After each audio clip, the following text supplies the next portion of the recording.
अब हम ले चलते हैं आपको जनरल फीचर्स, यानी कि एंटीजन एंटीबॉडी रिएक्शन में जनरल फीचर क्या क्या होते हैं, उनके कैरेक्टरिस्टिक क्या होते हैं, आपको किन चीज़ों का ध्यान रखना होगा। तो सबसे पहले दोस्तों एंटीजन एंटीबॉडी रिएक्शन जो होता है ना, स्पेसिफिक होता है। स्पेसिफिक का मतलब यही होता है दोस्तों कि एक एंटीजन अपने होमोलोगस एंटीबॉडी से ही कंबाइन करता है, यानी हर एक एंटीजन के लिए अलग अलग एंटीबॉडी हो। यानी कि दोस्तों स्पेसिफिक का मतलब यह है लॉक एंड की थ्योरी। आपने देखा होगा ताला और चाबी, तो जो चाबी होती है ना, यानी जो की होती है, वो एक ताले के लिए बनी होती है।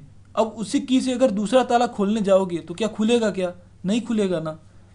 ऐसे ही होता है दोस्तों, एंटीजन अपने कॉरेस्पॉन्डिंग एंटीबॉडी से ही रिएक्ट करेगा, उसके और उससे ही कंबाइन करेगा। मतलब किसी और के साथ वही वाला एंटीजन नहीं बनेगा, या वही वाली एंटीबॉडी किसी और एंटीजन के लिए नहीं बनेगी। दोस्तों बात करते हैं क्रॉस रिएक्टिविटी। तो यहाँ पे आप देख पा रहे हो कि जब एंटीजन ए के अगेंस्ट एंटीबॉडी बना, जिसको हमने दिया है नाम एंटी ए एंटीबॉडी। दोस्तों एंटीजन ए के अगेंस्ट एक एंटीबॉडी बना, आप देख पा रहे हो यहाँ पे। तो ये रहा एंटी ए एंटीबॉडी, उसके अगेंस्ट जो बना ना, उसको बोला हमने एंटी ए, ठीक। और एंटीजन ए का आप देख पा रहे हो ये रहा इपीटोप, क्योंकि एंटीजन का पार्ट होता है इपीटोप और एंटीबॉडी का पार्ट होता है पैराटोप। तो देखिए वहाँ इपीटोप और पैराटोप के बीच इंटरेक्शन हुआ है दोस्तों। तो ये हो गया स्पेसिफिसिटी। एंटीजन भी है तो उसके अगेंस्ट जो एंटीबॉडी बनना था, एंटी बी एंटीबॉडी बनना चाहिए था दोस्तों, लेकिन यहाँ पे क्या हुआ, anti A antibody he combine कर रही है। क्यों ऐसा? आप यहाँ पे देख पा रहे हो एंटीजन ए और एंटीजन बी के जो इपीटोप है ना, एकदम सिमिलर है। यानी एंटीजन बी का जो इपीटोप है एकदम एक एंटीजन ए के सिमिलर है दोस्तों। तो एंटीबॉडी कंफ्यूज हो जाती है और फिर रिएक्ट कर जाती है बी के साथ ही। इसी को बोलते हैं क्रॉस रिएक्शन दोस्तों। दोस्तों मान लो कोई दो जुड़वा बहनें हैं, सीता और गीता। अब क्या होता है, कई बार हम कंफ्यूज हो जाते हैं, भाई सीता कौन है और गीता कौन है। ऐसे ही एंटीजन एंटीबॉडी में भी होता है दोस्तों, थोड़ा सा कंफ्यूजन उनके बीच भी होता है, क्योंकि उनमें भी सिमिलर एपीटोप हो जाते हैं। यानी जो एंटीजन का एपीटोप होता है ना दोस्तों, वो सिमिलर हो जाता है कई बार, तो एंटीबॉडी कंफ्यूज हो जाती है दोस्तों। इसी को बोलते हैं क्रॉस रिएक्शन। अब हम बात करेंगे दोस्तों एंटीजन एंटीबॉडी रिएक्शन जो होता है ना, इलेक्ट्रोलाइट के प्रेजेंस में एक specific pH and optimum temperature पर होता है। मतलब कि दोस्तों ऐसे ही नहीं किसी भी टेम्परेचर पे कर लोगे, उसके लिए एक स्पेसिफिक पीएच और एक स्पेसिफिक टेम्परेचर और इलेक्ट्रोलाइट चाहिए ही चाहिए दोस्तों, समझे आप। अब हम बात करेंगे एंटीजन एंटीबॉडी रिएक्शन में ना इंटायर मॉलिक्यूल रिएक्ट करता है, न कि फ्रेगमेंट। जैसे मान लो ये रहा एंटीजन एंटीबॉडी, ठीक, ये रहा एंटीजन और ये रहा एंटीबॉडी।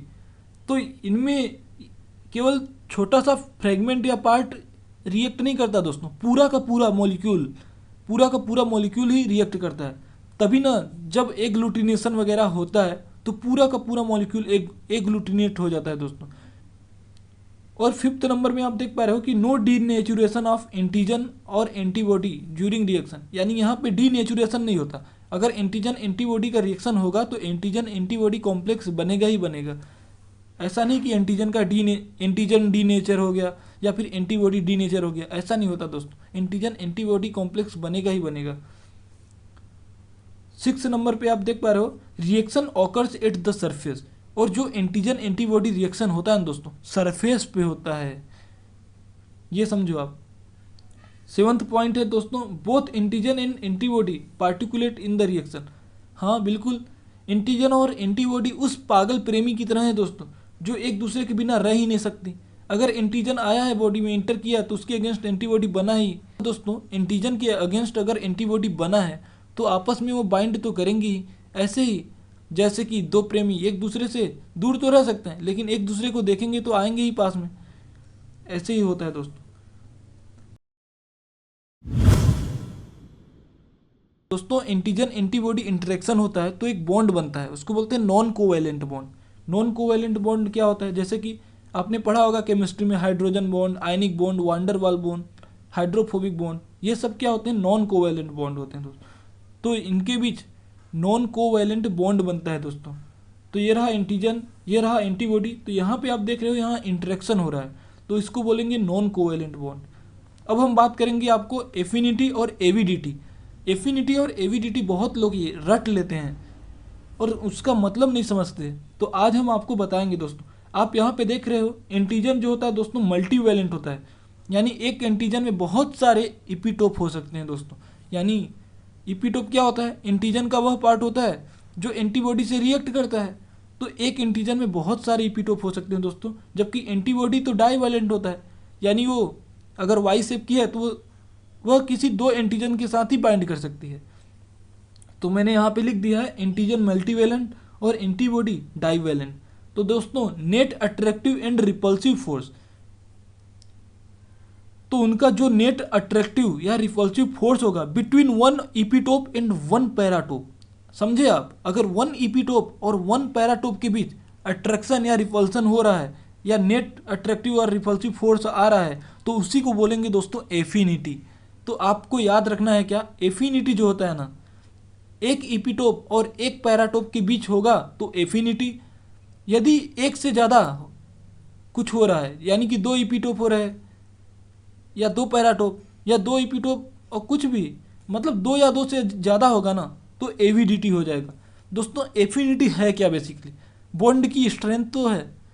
मत यानी कि दोस्तों जो एंटीजन एंटीबॉडी इंटरेक्शन के दौरान जो नॉन कोवैलेंट बॉन्ड बना उसकी स्ट्रेंथ कितनी है, वही है एफिनिटी। एक इपीटोप और एक पैराटोप के बीच अगर रिएक्शन हो तो जो नेट अट्रैक्टिव और रिपल्सिव फोर्स होता है ना, उसी को बोलते हैं एफिनिटी।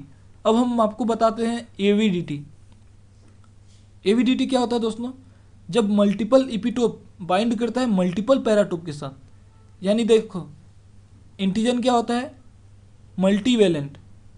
आप देख पा रहे हो एंटीजन मल्टीवैलेंट होता है, तो इसके बहुत सारे एपीटोप होंगे। तो जब मल्टीपल एपीटोप बाइंड करता है ना मल्टीपल पैराटोप के साथ, तो इसी को बोलते हैं एवीडीटी।